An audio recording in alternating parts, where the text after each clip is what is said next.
Greetings, everyone, and welcome to Daily Pali Reading. Today, we're going to start with our first sentence from the Rūpaaññāṇa Sutta. Here we have Ekang Samayang Bhagava Savatiyang Viharati Jetavane Anattapindikasa Arame. At once upon a time, the Blessed One is living in Savatthi, in Jeta's grove, in the park of Anattapindika. Now, this opening to this sutta is a stock phrase, but it's worth going through. Ekang Samayang these are both accusative. This is referred to as the accusative of duration of time, typically translated as once, maybe once upon a time, at one time. Bhagava, that is our nominative, Bhagavan, the Blessed One. And here, this is a very interesting thing, Viharati. Now, Viharati is our third-person singular present active indicative. The important thing about that is it's a present verb. This is often referred to as the historical present. Obviously, what is being narrated is not taking place now. Logically, all of this happened in the past. Very often, this verb is translated as taking place as a past tense verb. This happens in Greek and Latin. But we can, in English, we can translate it in the present tense. It happens sometimes in telling stories. A guy walks into a bar or something like that. The present tense puts this in our minds right now. You know, you can kind of close your eyes and you can picture right now the Blessed One, the Buddha, is living in Savatthi. I think more often than not, you'll see it translated as a past tense verb, but keep in mind, we can sort of honor the fact that it's present tense. It's a historical present.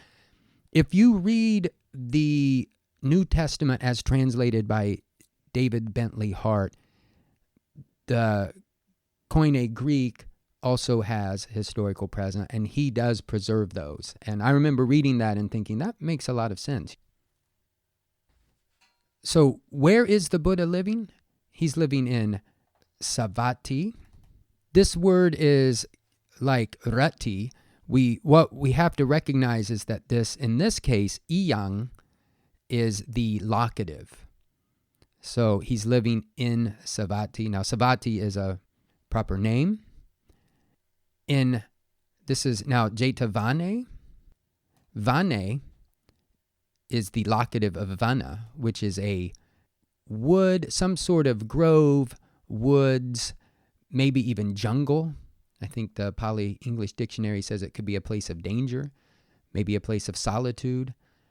Here, I think it's more of a pleasurable place. Jeta is a proper name. Vana is our ending, so this is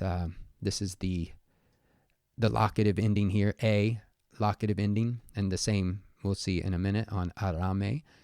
But Jetavane is a compound. It's very possible that when we come across compounds, or when you come across a compound, it will make immediate sense what it means. On the other hand, sometimes it's not evident at all, or it's not real clear. So it's always a good idea to be clear. And when we see two words put together in a compound or more, we want to be able to analyze them and understand what the relationship between the two words is. This type of compound is referred to as a tapurisa, meaning that there's some sort of case relationship in the grove, vane, in the grove of Jeta, is how we have to understand that. If we were to break that apart, I imagine it would be something like Jetasa Vane. So we have to understand that Jeta is in the compound, masking the fact that it's a genitive. And that's how those words are related to one another. Arame. Now this word ram has to do with pleasure. Aram, a delightful or pleasurable place. I think you'll sometimes see ramaniya is like delightful, an adjective of delightful, meaning delightful. So, and again, our same ending here for the locative.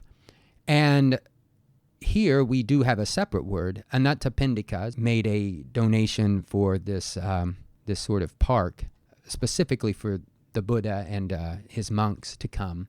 It's interesting here. This is Anattapindikasa. This is definitely our genitive ending. If you just say it in the English apostrophe S, kind of our genitive, Anattapindika's arame, it has the same sound almost. So that's an easy way to remember that form of the genitive. Okay, that is going to do it for today. Tune in tomorrow for the continuation of this sutta.